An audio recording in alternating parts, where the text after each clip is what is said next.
Good morning. It is 7 a.m. on Tuesday, July 10th, 2018. I'm Christiana Ellis, and I just got up. This is 5 more minutes. I've actually just had a frustrating last few minutes because my computer was behaving a little bit wonky this morning. It's fine, though. It just was behaving more slowly than I would prefer. And I think part of it is just that I'm running on a little bit less sleep than ideal. This has been an ongoing issue for me, of course. Been doing better at getting more sleep generally, but the last couple of nights are an exception, and so I'm a little sleepy. But in the meantime, here we go. I read a really interesting column yesterday from Film Crit Hulk, who is an online personality that's the name, the kind of original persona is kind of very fun in the sense of just like a film critic, Hulk, right? Obviously, and like one of the original kind of gimmicks was that they wrote in all caps like the Hulk. They kind of moved away from that, I think, just because they actually write like serious film criticism, and it sometimes, I think, distracted from the message and was hard to read, so they stopped doing that. But they wrote a column that went up yesterday called "The Haunting Doubts of Mr. Rogers and Paddington Bear," and just kind of following up from seeing "Won't You Be My Neighbor." I talked about that last week, didn't I? I'm sure I did. Can't remember now. God. Anyway, I think I at least mentioned it, and it just follows up, and it's just talking about kind of the struggle of,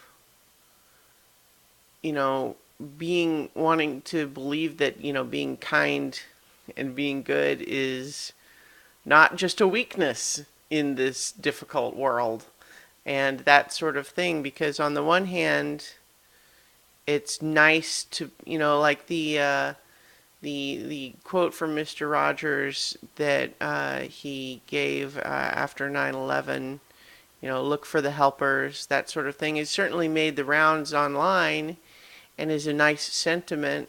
But for example, there are times when bad things happen and you look around and you say, where are the helpers? I don't see them.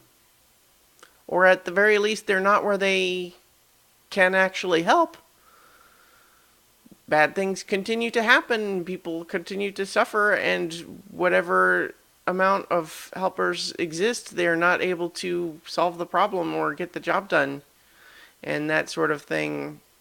And, to just like and the recent debate about civility in politics too. It's like, it's nice to be able to say, reply with love, not hate. You don't, when they go low, we go high, that sort of thing. But at the same time, sometimes that just gets you taken advantage of.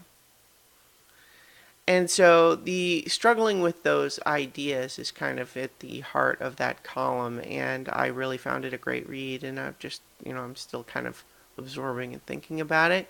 But one of the things that column talked about was using Paddington, specifically Paddington from this year's Paddington 2, as a touchstone. And I had heard good things about those Paddington movies, but hadn't actually seen either one of them. So I watched the first one on Netflix last night. And although it's definitely like a kid's movie, it's very good. And, I've heard great things about Paddington 2 as well, so I think I'll probably check that out. But it's interesting because in a lot of ways it is like, it doesn't really talk down to kids, which I think is interesting. And that's not to say that it's not for kids. It's a kids movie for sure. But, in terms of adults dealing with children, there's a lot of different ways to go. But one that I think is I've always had the most success with, that is useful when you can manage it, is really to not condescend to children too much. Try to just treat them like their own individuals with their real thoughts and feelings that matter.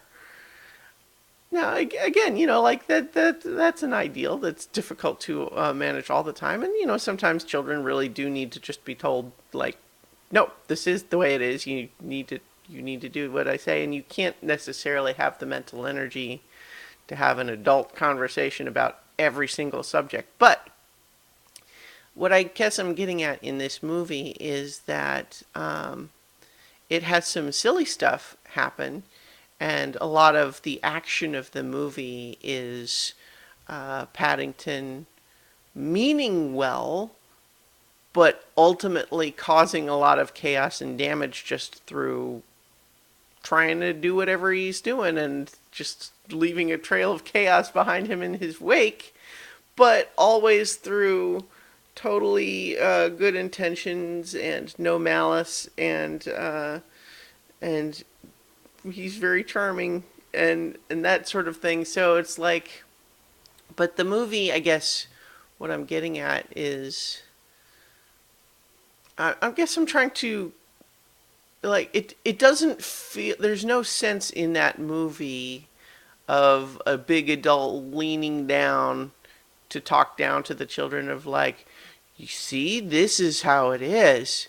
It just feels like a story, and it's got a talking bear and the themes of finding your family, but it had a really great ending message too, though, of, like, the closing monologue is Paddington having found his new home there in London, and essentially saying, Mrs. Brown says that nobody is like each other in London, but what that means is that anyone can fit in.